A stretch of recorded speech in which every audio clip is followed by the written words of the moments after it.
جنید بغدادی نے کہا صوفی وہ ہے جو دنیا کے لیے مر گیا اور اللہ کے لیے زندہ ہے. اب انہوں آ کے ہم کو گیان دے رہے. فضیلت الشیخ اب دین انہوں سکھا رہے, ان کے انہوں سکھا رہے. وہاں بیٹھ کے وہاں جمعہ گھر میں پڑھ لو, انہوں بول رہے صوفیزم یہ ہے. صوفیزم اسلام کے اندر ہے, اسلام کے باہر نہیں ہے. شریعت راستہ ہے, طریقت منزل ہے. شریعت کو چھوڑ کے کوئی فنا فی اللہ نہیں ہو سکتا. اگر تم دین گوگل پہ جا کے سیکھو گے اس میں روحانیت نہیں ہے. حیرت کی بات تو یہ ہے کہ وزیر اعظم صوفی فیسٹیول میں چلے گئے, امیر خسرو رحمت اللہ علیہ کی فیسٹیول میں چلے گئے, وہاں پہ جا کے گیان دے دیے. مگر وزیر اعظم کو اگر کوئی بتا دیتا, میرے سے پوچھ لیتے, وزیر اعظم تو نہیں جاتے. کیونکہ صوفیزم کیا ہے؟ صوفیزم اسلام کے اندر ہے, اسلام کے باہر نہیں ہے. نمبر 1. صوفیزم کیا ہے؟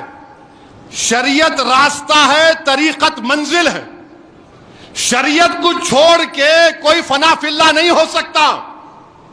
شریعت کو چھوڑ کے کوئی فنا فی الپیر نہیں ہو سکتا.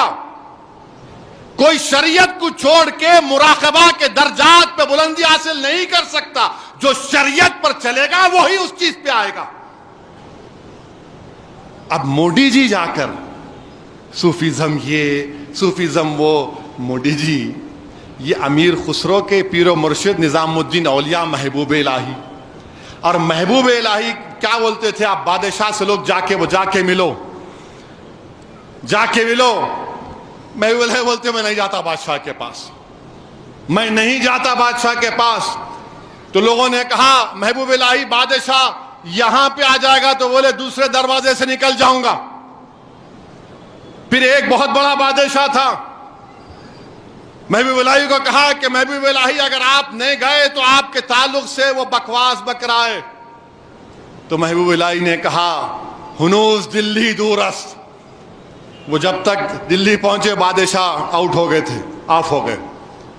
اب موڈی جی گیان دے رہے. موڈی جی صوفیزم کو سمجھ لو آپ, یہ دین اسلام جو ہے آپ سمجھ. جنید بغدادی نے کیا کہا, صوفی کون ہے؟ صوفی یہ ہے جو دنیا کے لیے مر گیا اور اللہ کے لیے زندہ ہے. جنید بغدادی نے کہا صوفی وہ ہے جو دنیا کے لیے مر گیا اور اللہ کے لیے زندہ ہے. اب انہوں آ کے ہم کو گیان دے رہے.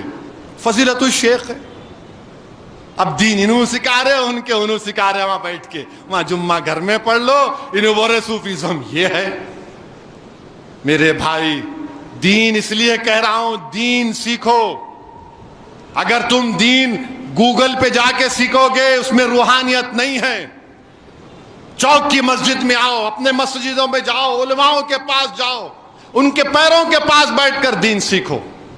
شرماؤ نہیں, ہرگز مت شرماؤ.